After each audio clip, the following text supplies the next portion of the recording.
দর্শক ২০২৬ হোলি উৎসব মহামানব গণেশ পাগল সেবাশ্রম বাংলাদেশ মাদারীপুর জেলার রাজৈর উপজেলার কদমবাড়ি দিঘিরপাড় এলাকায় অবস্থিত।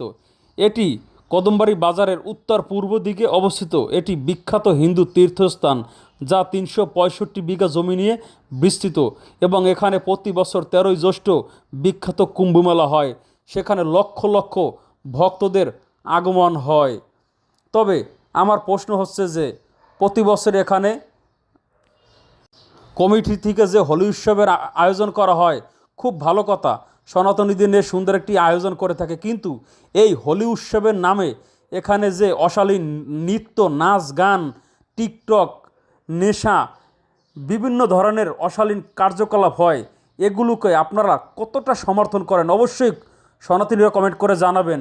এবং এখানে যে ফ্রেন্ডস ক্লাব রয়েছে তারা এখানে এই আয়োজনটি প্রতি বছর করে থাকে। আসলে জানি না মহামানব গণেশ পাগল পৃথিবীতে কি এদের জন্য আবির্ভূত হয়েছিল, নাকি মানব জাতির জন্য আবির্ভূত হয়েছিল, আপনারা কমেন্টস করে জানাবেন। জানি না এ সমস্ত মা বোনেরা কোন কোন ফ্যামিলি, তবে প্রতিটা মানুষের জীবনে আনন্দ ফুর্তি করার ইচ্ছা আছে। তবে এই ধরনের আনন্দ ফুর্তিকে কখনোই সমর্থন করি না। আপনারা যদি সমর্থন করে থাকেন অবশ্যই কমেন্ট করে জানাবেন।